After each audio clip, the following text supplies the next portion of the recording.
Senior sebetulnya dalam Yesus nggak ada senior. Oke, amin. Amin. Karena kita semua begitu kita menerima, mengenal, mengerti Yesus, maka sejak itulah kita dipakai oleh Tuhan.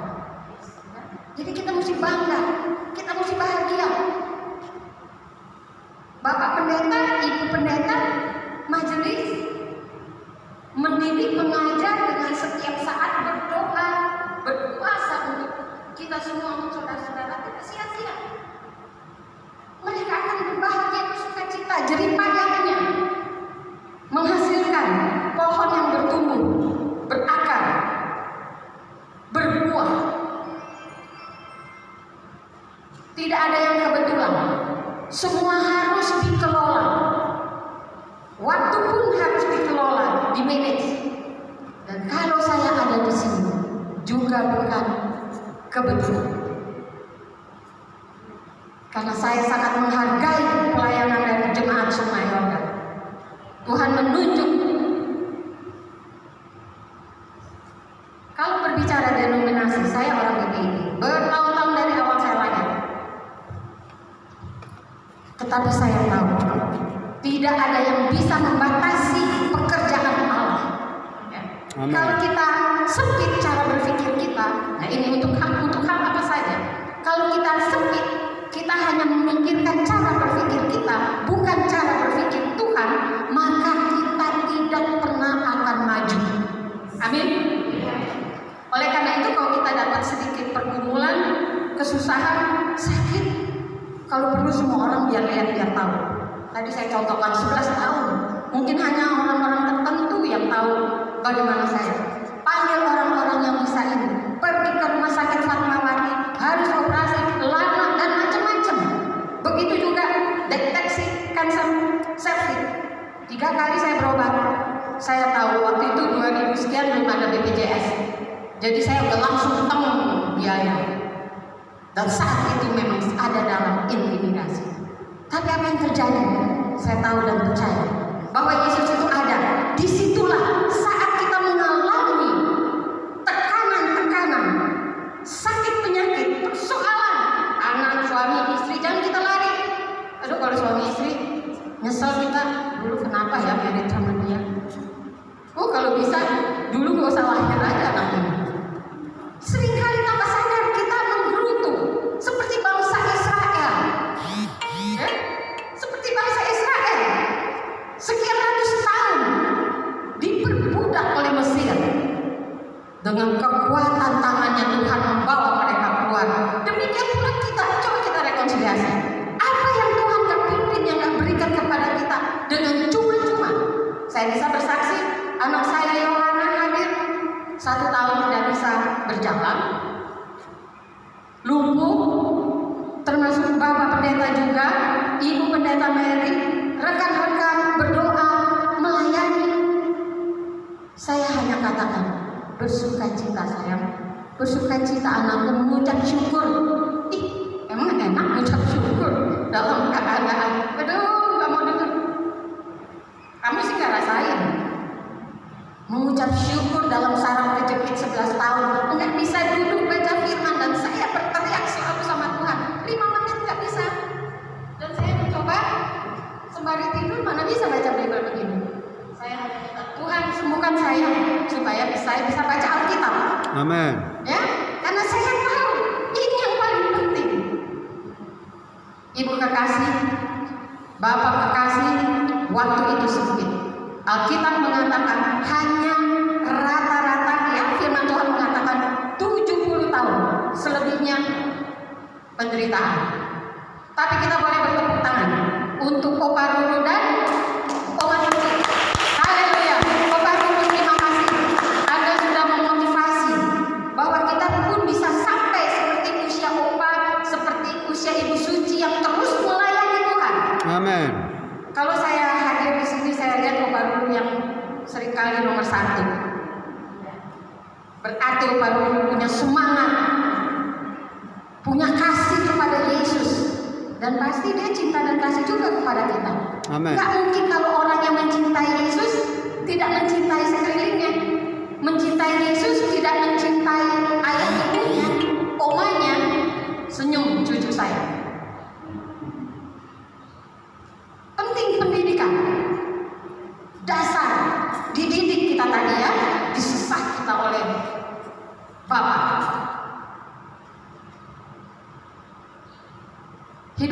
singkat, karena itu keintiman dengan Tuhan harus diperjuangkan. Baru dengar kali, saya juga baru terpikir harus diperjuangkan. Jadi bukan ekonomi aja harus diperjuangkan, bukan sekolah aja harus diperjuangkan. Di atas itu firman Tuhan harus diperjuangkan.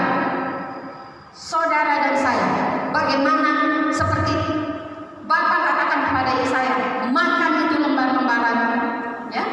Ada bagian firman mengatakan makan lembaran itu. Saya pikir kok lembaran firman Tuhan harus dimakan. Ada dalam perjanjian lama ya di Yesaya. Lembaran dimakan oleh Nabi Yesaya. Perintah Allah. Itu diperintahkan juga kepada kita melalui keintiman kita di dalam Mazmur 90 ayat 10 ada. Siapa yang ketemu? Mungkin Ibu Pendeta Mary. Mazmur 90 ayat 10.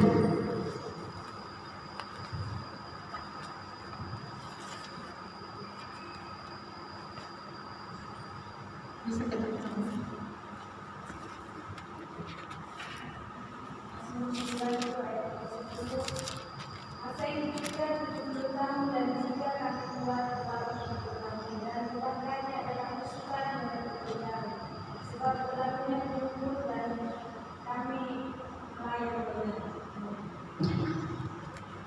Tuhan menyatakan hidup kita singkat. Kalau saya 65 hitungannya manusia 5 tahun lagi ke 70. Opa, Ibu Suci, lalu kita ini yang masih jauh dari kita ini yang usia tinggi, masih lama, masih sempet kok, bacanya nanti aja. Hati-hati. Kalau Tuhan datang tiba-tiba, ya, yang dikatakan Tuhan datang tiba-tiba seperti maling di malam hari. Ini juga yang mengingatkan saya untuk selalu berjaga-jaga di dalam kehidupan kita. Apa tunggu sakit? Enggak. Tunggu ada sesuatu? Enggak. Kalau Tuhan mau ambil saat kita duduk.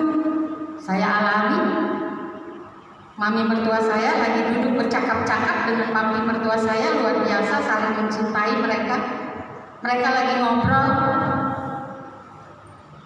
ya, mereka ngobrol dalam bahasa Belanda. Siapa duluan? Yeay, Eke, masing-masing mau duluan.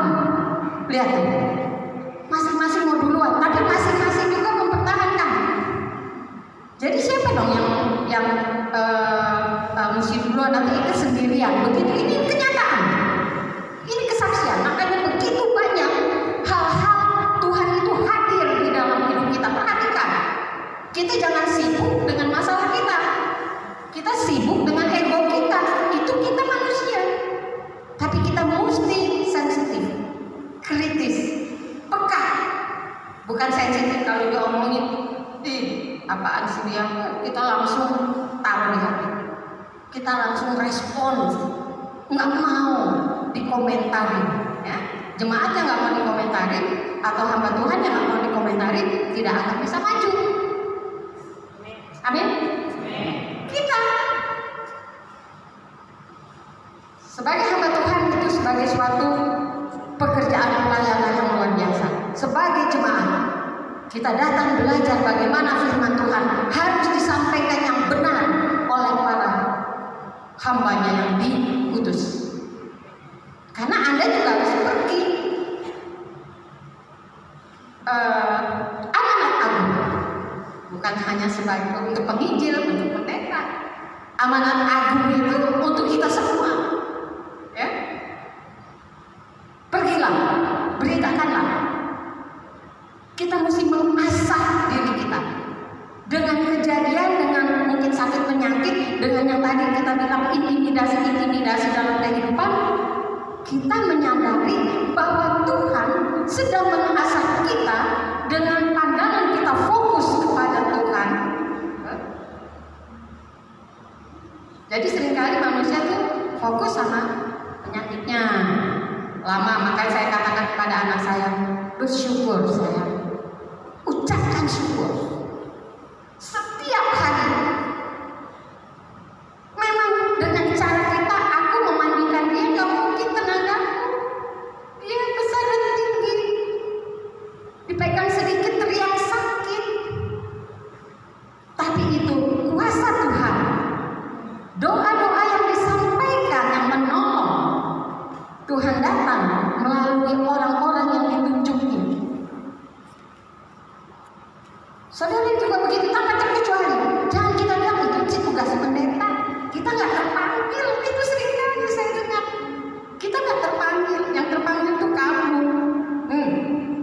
Terakhir, kami berdua Ibu Mary melayani. Saya tidak akan menyebut namanya. Dari orang gagah, profesi, dokter, karyawan satu bank besar. Saat ini secara medis Tuhan mau dia diamputasi kakinya. Begitu ya Ibu Mary dan sang istri. Sedih sekali kalau Bapak Ibu menghadapi, melihat.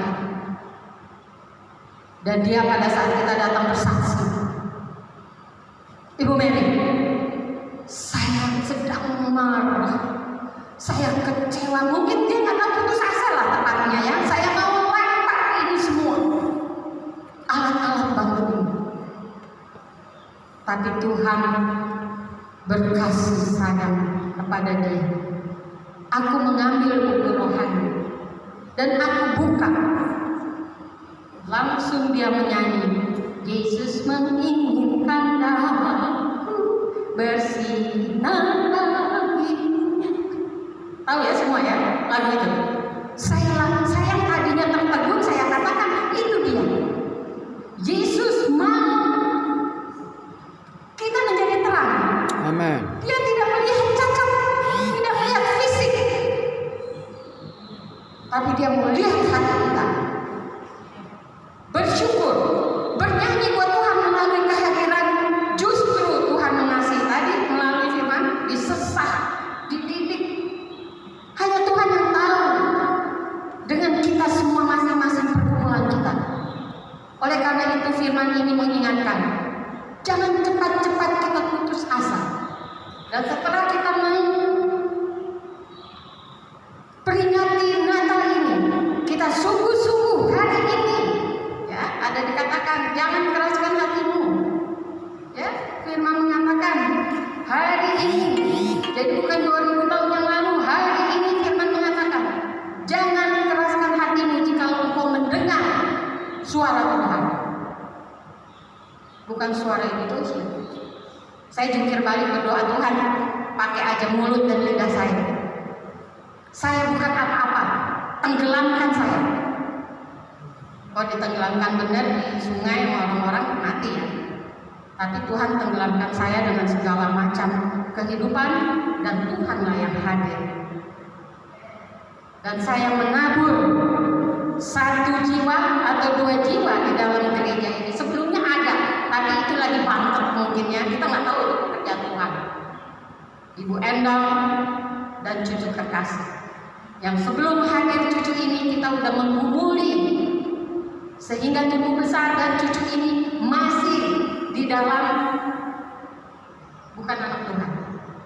Dan ketika kita menggumuli bagaimana Tuhan menunjukkan, bawa ke Sungai Yordan. Kenapa nggak didenominasi saja? Terlalu besar jiwanya, terlalu banyak pelayanannya.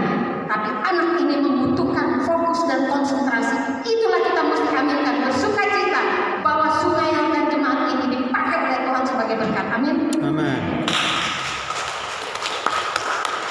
Karena nanti dari jiwa ini, ya, tanggung jawab orang tua, keluarga dan gereja, anak ini akan juga berjuang, dididik oleh Tuhan, dan dia harus menghasilkan buah-buah dan berguna buat orang lain. Itu semua juga kita.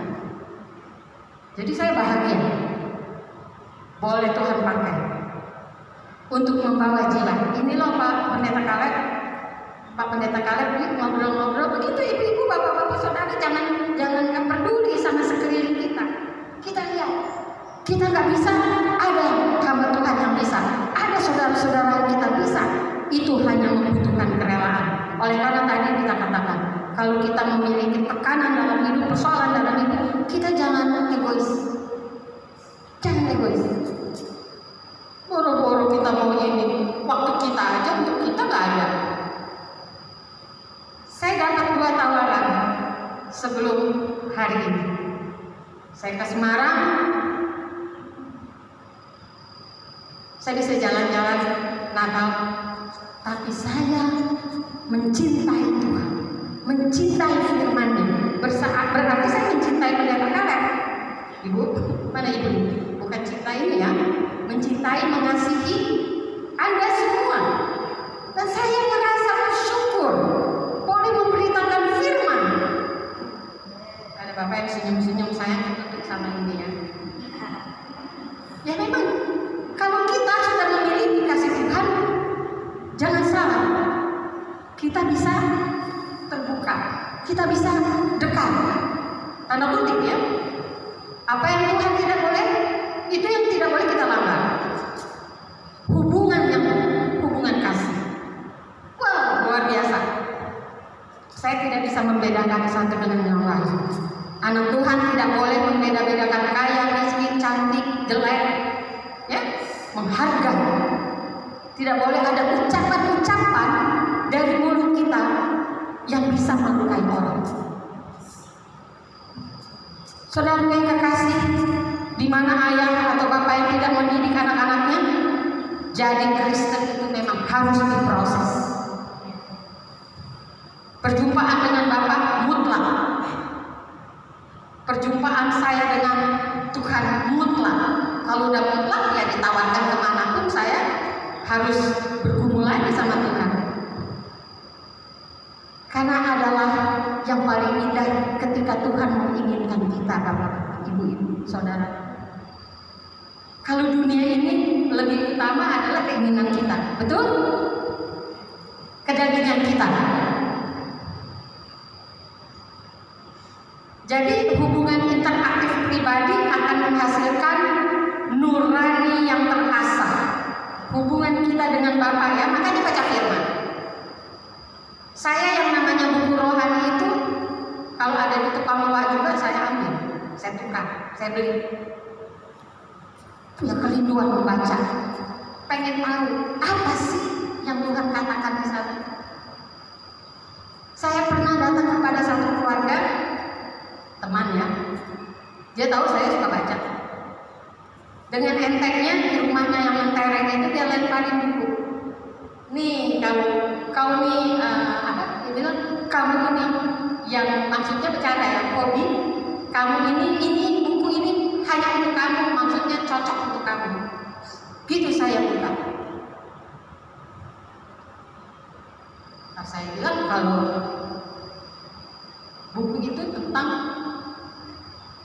saya mau bilang buku itu tentang pembaharuan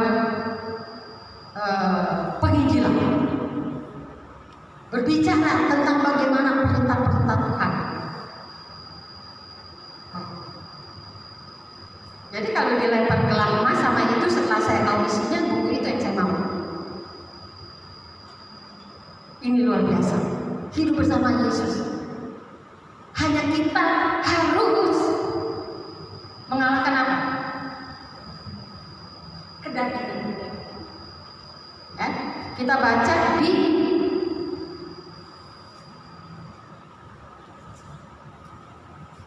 dari hubungan yang dilatih kepada Bapa dan manusia memiliki ya, kita memiliki hikmat, nurani kita terasah untuk melihat Allah. Yang bagian kedua adalah orang cerdas itu berbahaya. Kok berbahaya orang cerdas, orang pintar? Berbahaya kalau tidak bersama Tuhan. Ya, Yeremia 17 ayat 9. Ayo anak muda, siapa yang ketemu? Supaya kita singkatkan waktu. Yeremia 17 ayat 9. Baik, kalau belum, betapa liciknya hati, lebih licik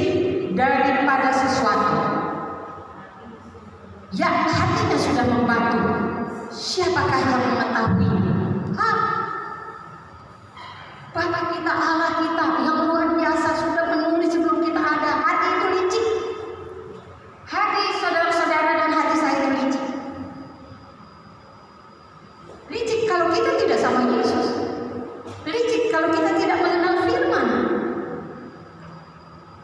Kalau kita pintar, ketika saya lagi berbicara sama Ibu Suci atau Ibu Bapak Pendeta atau dengan Ibu Pendeta Mary, ini saya udah jalan.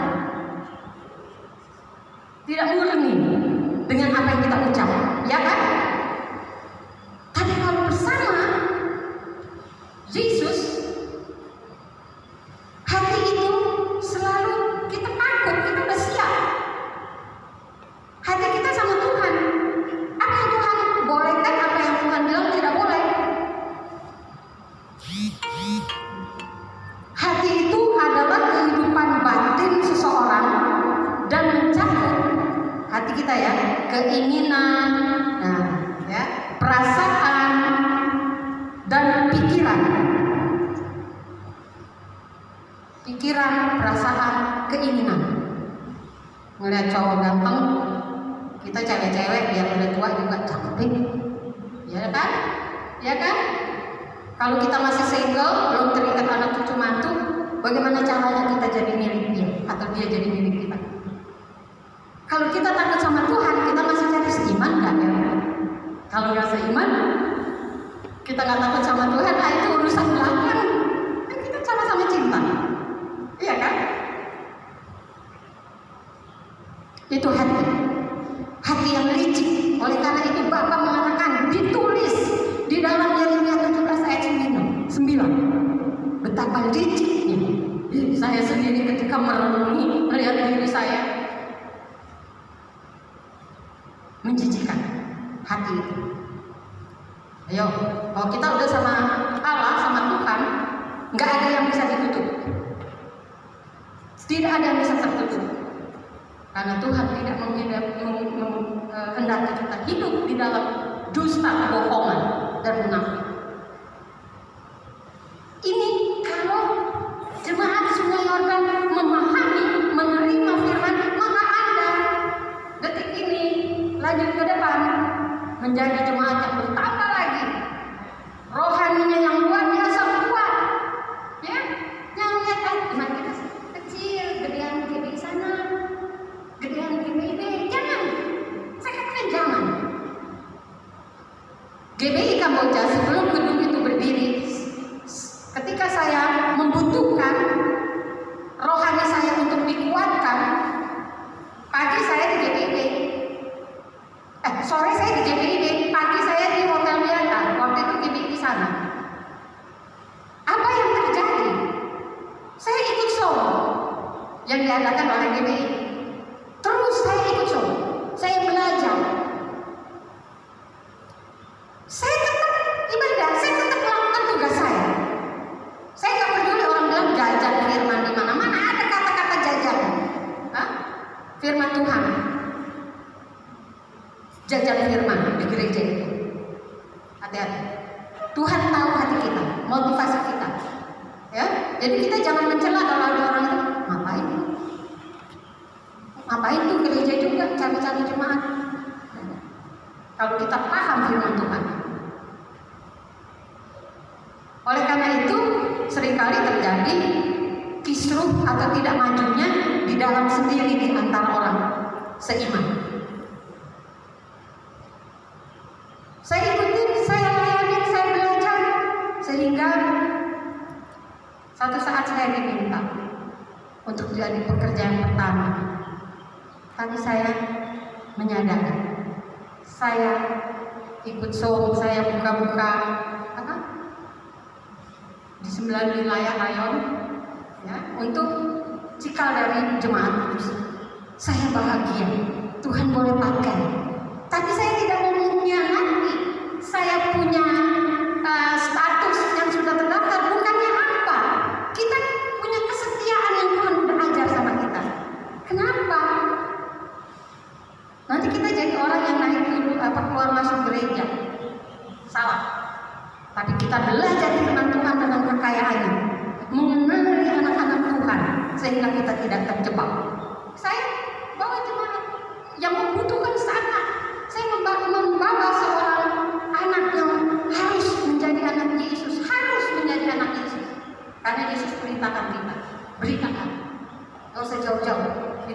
kita ada seorang anak yang harus diselamatkan masa depan.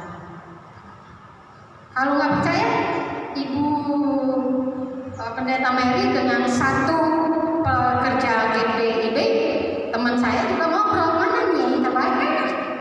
Enak sekali, ya kita berbicara mana yang terbaik untuk anak ini supaya anak ini cepat belajar, ikut terhisap di dalam pelayanan. Kita lihat 1 tahun persis ya, Ika ada di tangan Bapak, Ibu Gembala dan saudara-saudara. Terima kasih. Terima kasih.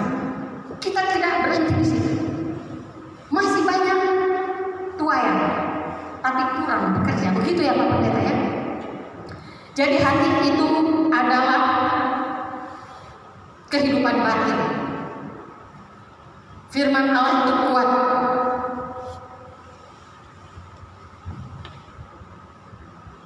Orang berubah mementingkan egonya dan jahat, tidak menurut jalan Allah. Hati manusia yang rusak tidak dapat diperbaiki atau diubah dengan kekuatan sendiri. Satu-satunya cara untuk mengalami kasih karunia Allah adalah dilahirkan kembali. Jadi seperti Natal yang kita rayakan, dilahirkan kembali kita oleh Natal itu, oleh Yesus yang lahir, ya. Bukan cuma kita bikin kue enak, anak-anak kita disiapin baju atau rumah yang kita bikin kelihatannya yang sangat cantik, tetapi hati kita dengan COVID yang ada pada saat ini. Oh benar, Yesus ada di dalamnya. Berapa orang percaya yang berbicara kepada saya? Berapa teman-teman saya juga yang menyampaikan kalau orang Kristen itu taat-taat. Orang Kristen itu sangat menyenangkan. Ada orang di luar iman kita berkata, dia peluk saya. Ibu itu kalau ada kata-kata yang menyakitkan, waktu jangan dibongkol lalu ya. Ibu tenang-tenang aja. Itu pandangan orang di luar sana, di luar Kristus. Jadi kita tahu bahwa kita harus memiliki hati kasih dan mengampuni. Kasih dan mengampuni. Ya. Jadi kelicikan dari hati kita harus menemukan kelicikan di hati. Kita harus menemukan kelicikan-kelicikan dalam hati kita. Mau nggak ini? Mau nggak? Kalau saya bilang, saya harus terus mencari kelicikan-kelicikan di dalam diri saya. Itu satu pengakuan. Tuhan, bersihkan saya, bukan hanya doa, bukan hanya puji-pujian, tapi bagaimana kita secara pribadi. Apa nih hati saya ini terhadap anak-anak saya, terhadap cucu saya, terhadap teman, terhadap Bapak Pendeta, terhadap Ibu Pendeta, terhadap Bapak atau Bapak Guru. Benar kan hati saya? Ada sesuatu kan? Setiap apa kita berhubungan, kita harus tahu, harus bersih hati kita. Kita harus siap. Itu anak-anak Tuhan. Rekonsiliasi. Jangan seperti kemarin yang saya jumpai. Saya banyak menolak rumah saya, ya Pendeta Mary. Maaf kalau saya bicara sendiri tanpa saksi, tapi ini bukan kebetulan, memang ini untuk disampaikan kepada jemaat. Jangan kita bertobat setelah dihajar, tapi firman yang ada ini untuk mengingatkan kita, untuk kita berjaga-jaga. Tuhan itu datang bukan hanya menyembuhkan secara fisik, yang utama dia akan menyembuhkan hati kita. Amin. Amin. Saya menyadari sekali bahwa Tuhan datang adalah untuk menyembuhkan, menyadarkan hati kita siapakah kita. Jangan tunggu segala sesuatunya terlambat, berat. Saya bilang, Anda berdua pasangan suami istri, Tuhan ada mengizinkan, tetapi bukan Tuhan yang membuat seperti itu. Itu adalah perbuatan dunia. Kalau Tuhan datang sebagai dokter yang ajaib, Dia selalu mau menyembuhkan jasmani dan rohani. Ya? Jadi saya katakan, tetap kamu bersukacita. Ini tinggal perjuangan mereka, perjuangan kita. Bagaimana kita harus menggunakan waktu seefektif mungkin, menggunakan waktu yang Tuhan berikan. Jangan dibuang-buang. Baca firman mulai hari ini, menyadari siapa kita di hadapan Tuhan. Semakin kita dengan Tuhan, semakin lapar. Itu yang sering disampaikan oleh hamba-hamba Tuhan. Semakin kita dekat sama Tuhan, kita semakin lapar, kita semakin pengen minum firman Tuhan, makan firman Tuhan. Itu yang harus kita lakukan. Jangan tersita dengan pikiran duniawi ini.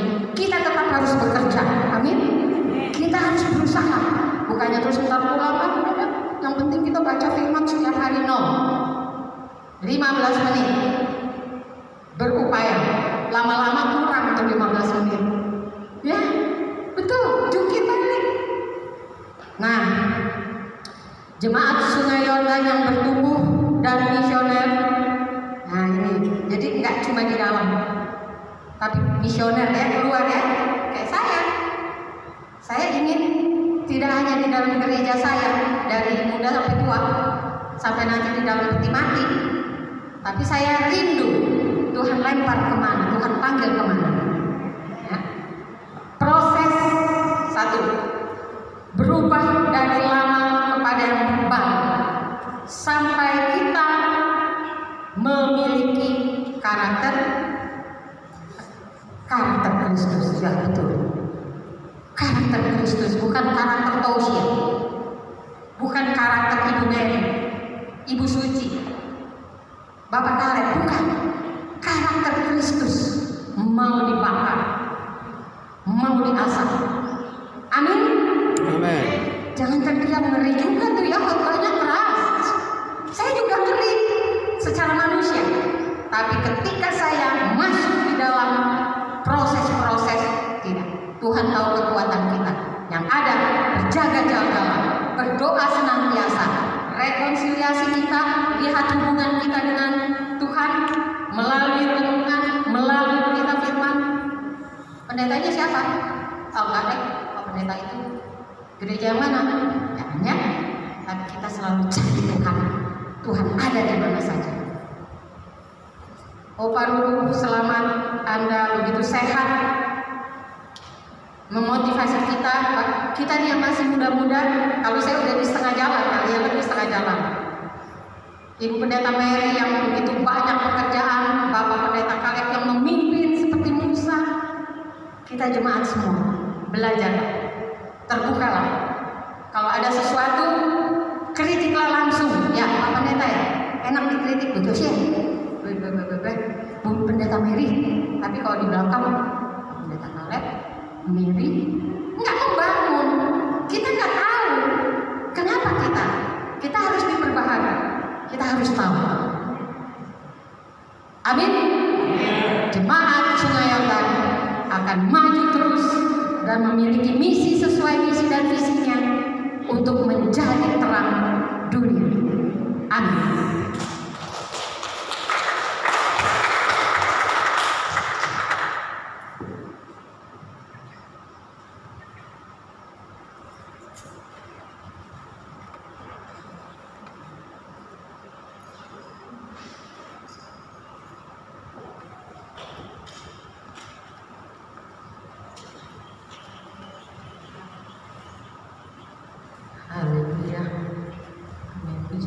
Terima kasih buat Ibu Toshi yang mendengarkan pengumuman.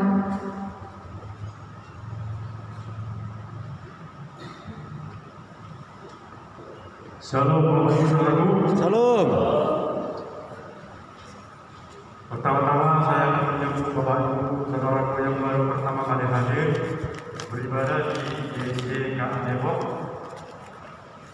Jikalau ada yang baru pertama kali hadir beribadah di GCKI Depok, silakan berdiri.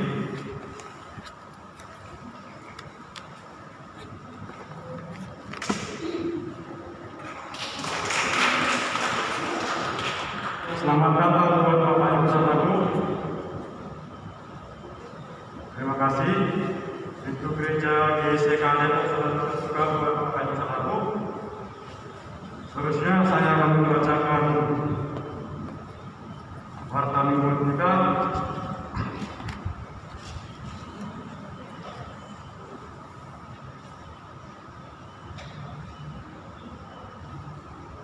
Untuk seterusnya, untuk